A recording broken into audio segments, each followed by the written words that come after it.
Hello! നിദ്ര ടോക്സിലേക്ക് എല്ലാവർക്കും വലിയൊരു സ്വാഗതം. കാറ്റത്തി കിളിക്കൂടിൻ്റെ പുതിയ വിശേഷം കണ്ടാലോ?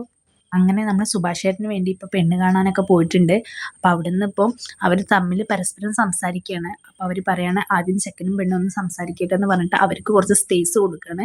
അങ്ങനെ സുഭാഷ് ചേട്ടൻ പെണ്ണ് കാണാൻ പോയ ആ പെൺകുട്ടിയും കൂടി സംസാരിക്കുകയാണ്. പക്ഷേ സുഭാഷ് ചേട്ടൻ ഒന്നും സംസാരിക്കുന്നില്ല കേട്ടോ. എല്ലാം ആ പെൺകുട്ടി ഇങ്ങോട്ടാണ് ചോദിക്കുന്നത്.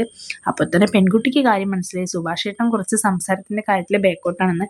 അങ്ങനെ അവർ രണ്ടുപേരും സംസാരിച്ചൊക്കെ കഴിഞ്ഞ് ഇങ്ങോട്ട് തിരിച്ചു വന്നപ്പം സംസാരിച്ചോ എന്ന് ചോദിച്ചപ്പോൾ പെൺകുട്ടി പറഞ്ഞു, ഞാൻ സംസാരിച്ചു, സുഭാഷ് ഒന്നും സംസാരിച്ചില്ല എന്ന് പറയാണ്. അപ്പോൾ അവർ പറയണേ അവൻ അങ്ങനെ തന്നെയാണ്, പൊതുവേ അങ്ങനെ തന്നെയാണെന്ന് പറയണേ. അപ്പോൾ നമ്മളെ പെൺകുട്ടിയുടെ അച്ഛനാണെങ്കിൽ പറയണേ, അങ്ങനെ ആയ സ്ഥിതിക്ക് ഇപ്പോൾ പണ്ടത്തെ പോലെ പെട്ടെന്ന് കല്യാണം അങ്ങനെയൊന്നും വേണ്ടല്ലോ, തമ്മിൽ രണ്ടുപേരും മനസ്സിലാക്കിയതിന് ശേഷം മതി. അപ്പോൾ അവർ തമ്മിൽ ഫോൺ വിളിച്ച് സംസാരിക്കട്ടെ, എന്നിട്ട് നമുക്ക് തീരുമാനിക്കാം. അവർ ഓക്കെ ആണെങ്കിൽ നമുക്ക് കല്യാണം അങ്ങനെ പോരെന്ന് ചോദിക്കുമ്പോൾ ഓ അങ്ങനെ മതി എന്ന് പറഞ്ഞ് സമ്മതിക്കുകയാണ്. അങ്ങനെ അവരെല്ലാവരും അവിടെ നിന്ന് ഇറങ്ങുകയാണ്. പോകുന്നതിന് മുൻപ് ഫോൺ നമ്പർ കൈമാറുന്ന കാര്യമൊക്കെ സംസാരിച്ചിട്ടുണ്ട്, വാട്സപ്പിലേക്ക് അയക്കാം എന്നൊക്കെ പറഞ്ഞിട്ടുണ്ട്.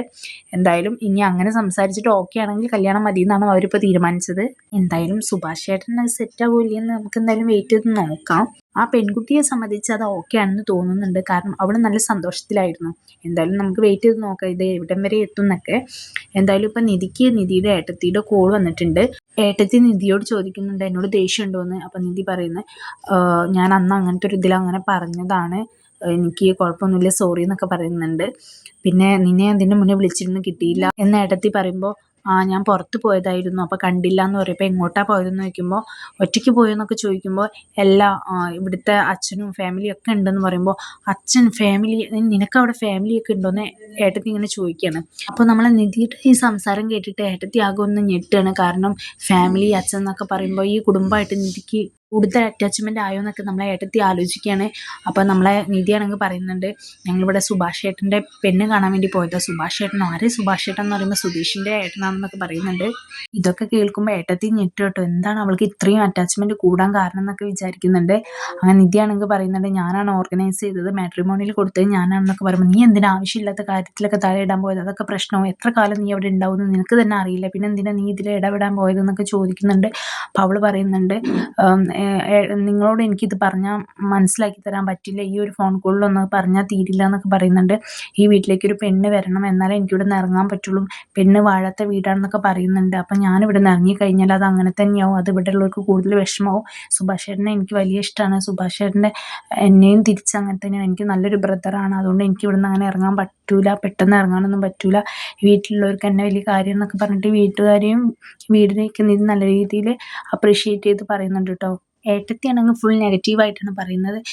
നീ എന്താ ഈ കാട്ടിക്കൂട്ടുന്നത്, ഇവിടെ ഉള്ളവർക്ക് നിന്നോട് ദേഷ്യം ഉണ്ടാവും എന്ന് വിചാരിച്ച് ഇത് നിൻ്റെ വീടല്ലാതിരിക്കുമോ എന്നൊക്കെ ചോദിക്കുന്നുണ്ട്. അപ്പം നമ്മളെ നിധിയാണെങ്കിൽ എന്തായാലും നമ്മുടെ ഈ വീടിനോട് കൂടുതൽ അറ്റാച്ച്മെൻറ്റ് കാണിച്ചുകൊണ്ടാണ് സംസാരിക്കുന്നത് സുഭാഷ് ചേട്ടൻ്റെ ഫാമിലിയായിട്ട്. അപ്പോൾ എന്തായാലും ഇപ്പോൾ അവിടെ നിന്ന് ഇറങ്ങാൻ ഉദ്ദേശിക്കുന്നില്ല എന്ന് തന്നെയാണ് നിധിയുടെ തീരുമാനത്തിൽ നിന്ന് നമുക്ക് മനസ്സിലാക്കാൻ പറ്റിയത്. എന്തായാലും ഒരു പെണ്ണ് വന്നാൽ ഇറങ്ങുമെന്ന് പറയുന്നത് എത്രത്തോളം ശരിയാണ്, എത്രത്തോളം സാധിക്കുമെന്ന് നമുക്കറിയില്ല. എന്തായാലും നമുക്ക് വെയിറ്റ് ചെയ്ത് നോക്കാം എന്തൊക്കെയാണ് നടക്കാൻ പോകുന്നതെന്ന്. എന്തായാലും ഇപ്പോൾ തൽക്കാലം നിധി ഫോൺ കട്ട് ചെയ്തിട്ടുണ്ട്. അരുണേട്ടൻ വന്ന് കാണും, അതുകൊണ്ട് ഫോൺ കട്ട് ചെയ്തേക്ക് പറഞ്ഞിട്ട് ഫോൺ കട്ട് ചെയ്ത് പോവുകയാണ്. അങ്ങനെ രാത്രി അവരെല്ലാവരും ഹാളിൽ ഇരുന്ന് ഫുഡ് കഴിക്കുകയാണ്. അപ്പോൾ ഫുഡ് കഴിക്കുമ്പോൾ ഇന്ന് പെണ്ണ് കാണാൻ പോയ വിശേഷങ്ങളൊക്കെ പറയുകയാണ്. എല്ലാവർക്കും ആ പെൺകുട്ടിയെ ഇഷ്ടപ്പെട്ട കാര്യം ഇങ്ങനെ പറയുന്നുണ്ട്.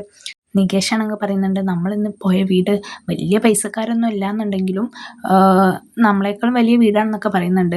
അപ്പം എനിക്ക് പേടി ഈ വീടിനെ കുറിച്ച് ചോദിക്കുന്നായിരുന്നു എന്നൊക്കെ പറയുമ്പോൾ നമ്മളെ നിധി പറയണം അങ്ങനെയാണെങ്കിൽ സുധീഷ് അങ്ങോട്ട് തള്ളി മറിച്ചേനെ, പുരാവസ്തു കാലത്തെ വീടാണ്, അപ്പോൾ ഞങ്ങൾക്കൊന്നും ചെയ്യാൻ പറ്റില്ല എന്നൊക്കെ പറഞ്ഞേനെന്നൊക്കെ പറയുന്നുണ്ട്. അപ്പം ഇത് കാണുമ്പോൾ നമ്മളെ സുധീഷ് ചോദിക്കുന്നുണ്ട് ഓ നീയും ഇപ്പം എനിക്കിട്ട് പണിയാണെന്നില്ല എന്നൊക്കെ പറയുന്നുണ്ട്. അപ്പം അതിൻ്റെ ഇടയിൽ നമ്മളെ ഹരീഷിന് നമ്മളെ സുഭാഷ് ചേട്ടന് ഇഷ്ടമുണ്ടോ എന്ന് അറിയാൻ വേണ്ടി കൂടുതൽ ക്യൂരിയോസിറ്റിയിൽ അവനിങ്ങനെ ഓരോന്നും ചോദിക്കുമ്പോൾ സുഭാഷ് ചേട്ടനാണെങ്കിൽ ഇങ്ങനെ ഒഴിഞ്ഞു മാറും കേട്ടോ, കറക്റ്റ് ആൻസറൊന്നും കൊടുക്കാതെ. അപ്പം അതിൻ്റെ ഇടയിൽ നമ്മളെ സുഭാഷ് ചേട്ടൻ്റെ ഫോണിലേക്ക് ഒരു കോൾ വരികയാണ്. അപ്പം ആരാ നമ്പറാണെന്നൊക്കെ പറയുമ്പോൾ നമ്മൾ നിധി പോയി നോക്കുകയാണ് ഇതാരാ വിളിക്കുന്നത്. അപ്പം നിധി പറയുകയാണ് ഇതാ പെൺകുട്ടി ചോദ്യമാണ്, ഞാൻ അവൾക്ക് നമ്പർ കൊടുത്തിരുന്നു, സുഭാഷ് ചേട്ടൻ പോയി സംസാരിക്കുന്ന പറയുമ്പോൾ സുഭാഷ് ചേട്ടൻ മടിച്ചിങ്ങനെ നിൽക്കുക കേട്ടോ. അങ്ങനെ ഇവരെല്ലാവരും നിർബന്ധിച്ചിട്ട് സുഭാഷ് ചേട്ടൻ ഫോൺ എടുക്കുന്നു. അവിടുന്ന് തന്നെ ഇങ്ങനെ എന്തോ ചടച്ച രീതിയിൽ സംസാരിക്കുമ്പോൾ ഇവരെല്ലാവരും ഒറ്റയ്ക്ക് പോയി സംസാരിക്കുക, ഇവിടുന്ന് എണീറ്റ് പോയി സംസാരിക്കുക എന്നൊക്കെ പറഞ്ഞിട്ട് നമ്മൾ സുഭാഷ് ചേട്ടനെ തള്ളി വിടുക കേട്ടോ. അങ്ങനെ സുഭാഷ് ചേട്ടൻ പോയിട്ട് ഒറ്റയ്ക്ക് ഇങ്ങനെ ആ പെൺകുട്ടിയോട് സംസാരിക്കുകയാണ്. സുഭാഷ് ചേട്ടൻ കാര്യമായിട്ടൊന്നും അങ്ങോട്ട് ചോദിക്കുന്നില്ല, എല്ലാം ആ പെൺകുട്ടിയായിട്ട് ഇങ്ങോട്ട് ചോദിക്കുന്നത്. ആ പെൺകുട്ടി സുഭാഷ് ചേട്ടനോട് ഇഷ്ടമായോ എന്ന് ചോദിക്കുന്നുണ്ട്, എന്നെ കാണാൻ കൊള്ളാമോ എന്നൊക്കെ ചോദിക്കുന്നുണ്ട്, സുഭാഷ് ചേട്ടൻ്റെ ജോലിയെക്കുറിച്ചൊക്കെ ചോദിക്കുന്നുണ്ട്. പക്ഷേ സുഭാഷ് ചേട്ടനാണെങ്കിൽ തിരിച്ച് ചോദിക്കാൻ അങ്ങനെ കാര്യമായിട്ടൊന്നുമില്ല. സുഭാഷ് ചേട്ടൻ ലാസ്റ്റ് ഒന്നും പറയാനില്ലാതായപ്പം വീട്ടിലെ കാര്യങ്ങളൊക്കെയാണ് എടുത്തിടുന്നത്. വീട്ടിൽ ഞാനാണ് ഫുഡ് വെക്കുന്നത്, അനിയന്മാർക്ക് ഫുഡ് ഉണ്ടാക്കി കൊടുക്കുന്നതൊക്കെ ഞാനാണ്. അപ്പോൾ ഓരോരുത്തർക്ക് ഇഷ്ടപ്പെട്ട ഫുഡും കാര്യങ്ങളൊക്കെ പറയുന്നുണ്ട്. ഇത് കേട്ടിട്ട് അച്ഛന അവിടുന്ന് ഇറിറ്റേറ്റ് ആവുന്നുണ്ട് കേട്ടോ. ഞാനാണ് അടുക്കളയിൽ കയറുന്ന സുഭാഷ് ചേട്ടൻ പറയുമ്പോൾ അച്ഛൻ അവിടുന്ന് ഫുഡ് കഴിക്കുന്നിടത്ത് ഇത് കേൾക്കുന്നു. അപ്പം അച്ഛൻ ഇത് കേൾക്കുമ്പോൾ എന്തോ ഒരു നാണക്കേടൊക്കെ തോന്നുന്നുണ്ട് കേട്ടോ. പിന്നെ അങ്ങനെ സുഭാഷ് ചേട്ടൻ അങ്ങനെ കുറച്ചൊക്കെ ചിരിച്ചൊക്കെ സംസാരിക്കാൻ തുടങ്ങി. കുറേ കഴിഞ്ഞിട്ടും സുഭാഷ് ചേട്ടനെ കാണാതായപ്പോൾ അനിയന്മാരൊക്കെ വന്ന് നോക്കുന്നുണ്ട് കേട്ടോ, എന്താ ഇവിടെ പറയുന്നതെന്നൊക്കെ ഒളിഞ്ഞു നോക്കുന്നുണ്ട്. അപ്പോൾ ഇത് കണ്ടപ്പോൾ നിധി അവരെ പോയിട്ട് നിർബന്ധിച്ചിട്ട് അകത്തേക്ക് കൂട്ടി കൊണ്ടുപോകുന്നുണ്ട് കേട്ടോ. അങ്ങനെ ഒളിഞ്ഞു നോക്കാൻ പാടില്ല എന്നൊക്കെ പറഞ്ഞിട്ട് അപ്പോൾ നികേഷ് പറയുന്നത് ആ വൃത്തികേട് ചെയ്യേണ്ടെന്നൊക്കെ പറഞ്ഞ് അകത്ത് പോയിരിക്കുന്നുണ്ട്. അങ്ങനെ അവർ ഫുഡ് കഴിക്കുകയാണ്. ആ ഫുഡ് കഴിക്കുന്ന സമയത്ത് തന്നെ നമ്മൾ ഭാസ്കരനച്ഛൻ ഫുഡ് കഴിച്ചിട്ട് പ്ലേറ്റ് അകത്തേക്ക് വെക്കാൻ വേണ്ടി വരുമ്പോൾ പറയുന്നുണ്ട്, ഒരു പക്ഷെ അവൻ മിണ്ടാതിരുന്നെങ്കിൽ ഒരു കുഴപ്പമില്ലായിരുന്നു, ഇതിപ്പോൾ മിണ്ടി കഴിഞ്ഞതാ പ്രശ്നമായത്, ഈ കല്യാണം നടക്കുമെന്ന് തോന്നുന്നില്ല എന്നൊക്കെ പറഞ്ഞപ്പോൾ നമ്മളെ നിധി അവർക്ക് ചോദിക്കുകയാണ് എന്ത് പറ്റിയെന്ന്. ഇങ്ങനെ ഇത് കുളമാക്കുമെന്ന് വിചാരിച്ചിട്ട് നികേഷിനോട് അവർ പോയി നോക്കാൻ പറയണം, എന്താ പറയുന്നതെന്ന് കേട്ട് നോക്കാം. അങ്ങനെ അവൻ പോയി ചെവിടെടുത്ത് നോക്കുകയാണ്. അപ്പം ആദ്യമൊന്നും പ്രത്യേകിച്ചൊന്നും കേൾക്കുന്നില്ല, പിന്നെ കുറച്ചും കൂടി കഴിഞ്ഞപ്പോൾ കേൾക്കാൻ തുടങ്ങി. ഫുള്ള് പാചകത്തിൻ്റെ കാര്യമാണ്. അനിയന്മാരൊന്നും അടുക്കളയിൽ കയറാൻ ഞാൻ സമ്മതിക്കാറില്ല, എനിക്ക് പാചകം വലിയ ഇഷ്ടമാണ്, ഞാൻ ഉച്ചയ്ക്ക് ഉണ്ടാക്കിയ ഫുഡ് ബാക്കി ഉണ്ടെങ്കിൽ വൈകുന്നേരം ചൂടാക്കി കഴിക്കും. ഇങ്ങനെയൊക്കെയാണ് നമ്മുടെ സുഭാഷിതം സംസാരിക്കുന്നത്. ഇത് കേട്ടിട്ട് അപ്പുറത്തുള്ള പെൺകുട്ടിക്ക് ഇറിറ്റേറ്റ് ആവുന്നുണ്ട് കേട്ടോ. അവൾ തലയ്ക്കൊക്കെ കൈ കൊടുക്കുന്നുണ്ട്, കാരണം ഒരേ കാര്യം തന്നെയാണ് സംസാരിക്കുന്നത്, ഫുള്ള് പാചകത്തിനെ പറ്റി. അപ്പോൾ ആ പെൺകുട്ടിക്കും ബോറടിച്ചൊക്കെ തുടങ്ങിയിട്ടുണ്ട്. അപ്പോൾ എന്തായാലും നമ്മുടെ സുഭാഷ് ചേട്ടൻ ഇത് കോളമാക്കി കൈ തരുമോ എന്നുള്ള കാര്യം ഒരു സംശയാസ്പദമാണ്. എന്തായാലും നമുക്ക് നോക്കാം, ആ പെൺകുട്ടിക്ക് ഇഷ്ടപ്പെടില്ലെന്ന് നമുക്കറിയില്ല. സുഭാഷ് ചേട്ടൻ്റെ പോക്ക് എങ്ങോട്ടാണെന്നും മനസ്സിലാകുന്നില്ല.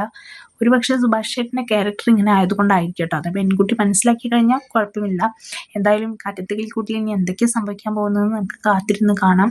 അപ്പോൾ ആരെങ്കിലും എൻ്റെ ചാനൽ സബ്സ്ക്രൈബ് ചെയ്യാതെയാണ് കാണുന്നതെങ്കിൽ തീർച്ചയായും സബ്സ്ക്രൈബ് ചെയ്ത് സപ്പോർട്ട് ചെയ്യാൻ മറക്കരുതേ. ബായ്.